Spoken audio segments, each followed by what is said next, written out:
battle over equal pay. A new twist this morning from the First Lady on House of Cards. Robin Wright arguing she should be paid the same as co-star Kevin Spacey. 2020 anchor Elizabeth Vargas is here with much more on all this. Good morning, Elizabeth. Good morning, Robin. Robin Wright is not just arguing she should be paid as much as her male co-star. She threatened to go public if she wasn't.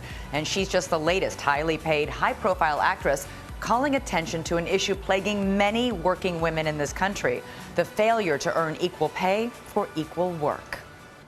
Beneath Claire Underwood's icy stare and perfectly polished exterior on House of Cards, I'm done trying to win over people's hearts, is a ruthless politician who will stop at nothing to get what she wants. I am looking out for myself, just like you are. Now off-screen, Robin Wright is doing just that, putting on her best poker face during contract negotiations with Netflix, demanding to be paid the same as her co-star, Kevin Spacey. I was like, I want to be paid the same as Kevin. Wright speaking out at a Rockefeller Foundation and the Huffington Post event Tuesday night, describing her shrewd negotiating tactic with the show's producers. I was looking at statistics, and Claire Underwood's character was more popular than his, and I was like, you better pay me or I'm going to go public. And they did. Despite her reported $5.5 million salary, Wright is now adding to the ongoing conversation, both in and out of Hollywood, about gender pay gaps. It's a male-dominant workplace society. It always has been. This really started about a year and a half ago at the Oscars when Patricia Arquette stood up and demanded equal pay for equal work. Women are asking to make more money and talking about their salaries with each other. I'll do whatever it takes, too, but I will not let this go.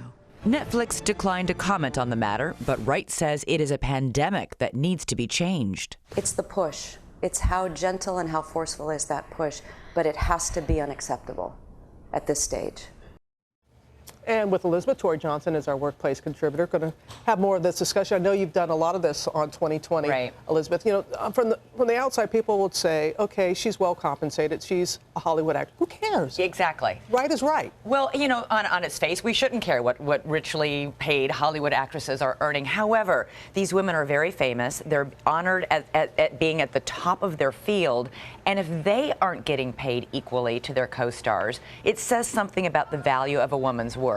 And in this country right now, 40% of American families have a woman as the primary or sole breadwinner. This is a huge issue for all working women, not just the rich actresses. And it's wonderful that they know they have a platform, and so they can speak for others. So, Tori, what did Robin Wright do here that we should follow and could possibly use? So I think there are three very specific, we're calling them Wright rules. The first is she did her research. So she discovered that and knew, quite frankly, that her female role was equivalent to the male counterpart in terms of the importance to the storyline. She knew often at times that her character's popularity eclipsed that of her male counterpart. So when you are armed with those kind of facts, that goes way beyond like, I am woman, pay me more. That just doesn't work. We have to understand, why should we be paid more? What is it about our position and the value we bring to it? So you do your research. The next that she did right is she used her voice. And so often this is the hardest thing to do because we don't all have the confidence of a Claire Underwood. And so very often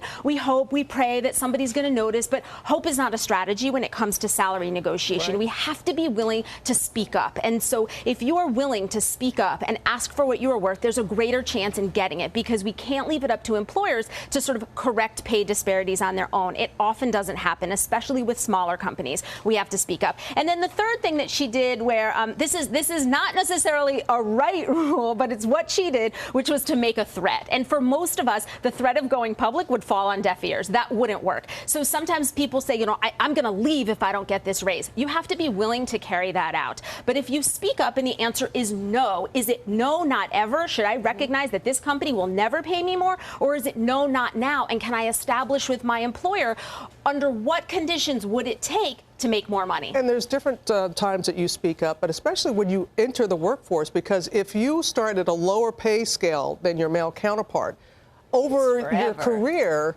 you're going to be so much more behind. And that gets to a little bit of what Tori was saying about doing your homework. I did a profile on Lilly Ledbetter before President Obama named the Equal Pay Act after her.